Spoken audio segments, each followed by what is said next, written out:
Լսումների հարգելի մասնակիցներ, հարգելի քաղաքացիներ, որ հետևում եք մեզ եթերում։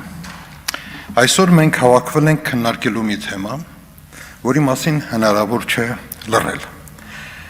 Հատկապես որ խորհրդարանը հենց այնտեղն է, որտեղ լռությունը նույնպես արձանագրվում է,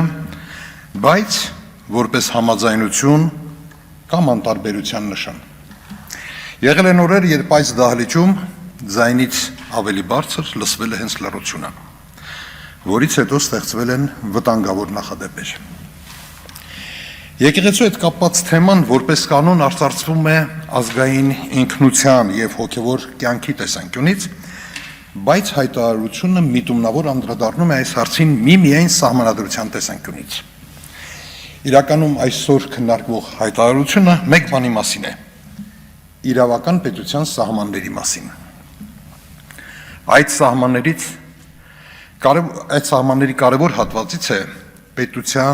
պետություն եկեղեցի սահմանազատումը, որի շրջանակի մեջ են մտնում չմիջամտելու սկզբունքը, խղճի և կրոնի ազատության երաշխիքները, կրոնական համայնքների ինքնավարությունը։ Սա է սահմանադրության գծած սահմանը։ Չեն կարող լինել սիրելի և ոչ սիրելի սահմանադրական դրույթներ։ Սահմանադրությունը մենյու չէ,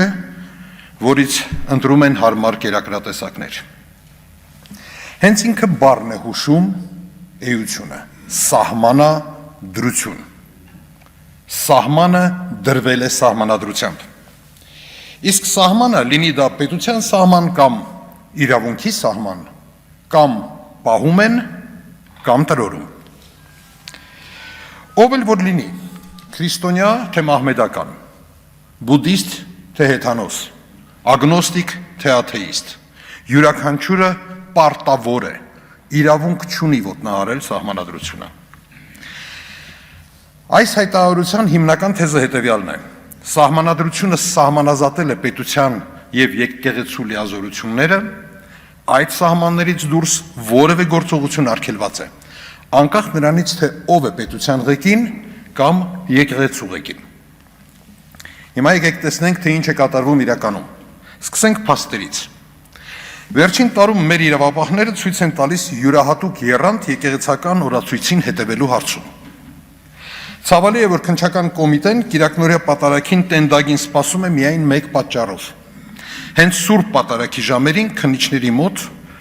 քննչական բաժնում քահանաների հետ զրուցելու անհետաձգելի ցանկություն է առաջանում։ Իսկ մեր դատարանները որոշել են, որ եթե եկեղեցին մեկին կարգալույծ է արել, դա դեռ վերջը չէ։ Մարդը կարող է գնալ դատարան և հետ բերել իր քահանայական շնորհը։ Մի պահ պատկերացրեք զավեշտալի իրավիճակը։ Դատավորը մուրճը խփում է սեղանին և հայտարարում. հանուն Հայաստանի Հանրապետության քեզ վերադարձնում եմ Սուրբ Հոգու շնորհը, գնա պատարագդ կատարիր։ Եթե պետությունը քննիչի ու դատավորի միջոցով եկեղեցու ներսում բարեփոխումներ է իրականացնում, միջամտում պատարագի անցկացման կարգին, դա նշանակում է, որ մենք ոչ թե ժողովրդավարություն ենք կառուցում,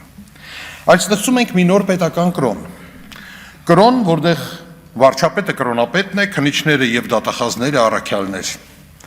Մնում է ընդամենը մեկ տեխնիկական դետալ լուծել, որպեսզի այս կրոնապետությունը ավարտվի, պետք է քրեական դատավարության օրենսգիրքը վերանվանել Սրբազան Մատյան և վերջ։ Շարունակեմ փաստերի թվարկումը։ 2025-26 թվականին շինծու մեղադրանքներով կալանավորվել են հայ եկեղեցու 5 սպասավոր։ 3 արքեպիսկոպոս, 1 եպիսկոպոս և 1 քահանա։ Եկեղեցուն աջակցելու համար ազատությունից զրկվել է ազգային բարերար Սամվել Կարապետյանը։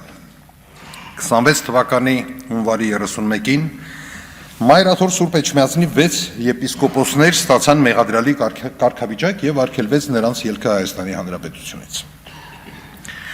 Փետրվարի 14-ին հարուցվեց քրեական գործ ամենայն հայոց կաթողիկոսի նկատմամբ։ Նրանք բոլորը զրկվեցին Ավստրիայում ծրագրված եպիսկոպոսատ ժողովին մասնակցելու հնարավորությունից։ Մարտի 20-ին քննիչը թույլ չտվեց կաթողիկոսին մեկնել Վրաստան Իլիա II-ի հուարկավորության արարողությանը։ Հավանաբար վախենում էին, որ կաթողիկոսը Վրաստանում քաղաքական ապաստան խնդրի եւ այլևս Հայաստան չվերադառնա։ Եվ վերջապես այս շաբաթվա դեպքը։ Մարտի 29-ին Ծաղկազարդի օրը Սուրբ Աննա եկեղեցում ձերբակալվեցին երկօրյա եղբայրներ՝ Դավիթ եւ Միքայել Մինասյանները։ Երկուսն էլ հայլուն առաջադիմությամբ սովորող,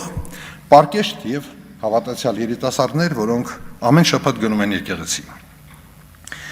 Դավիթին մեղադրում են, թե փորձել է հարվածել վարչապետին, թեև տեսանյութը կարծում եմ բացի քննիչից ու դատավորներից բոլորն են տեսել։ Միքայելին էլ մեղադրում են, թե իբր օգնել է Դավիթին հարվածել վարչապետին։ Նրանց բնակարանում խուզարկություն են կատարել, փնտրում էին որևէ կապ, որևէ կուսակցության հետ չգտան։ Փոխարենը գտան աղոթագրքեր։ Արդյունքում երկամսյա կալանավորում եկեղեցում աղոթագիրքը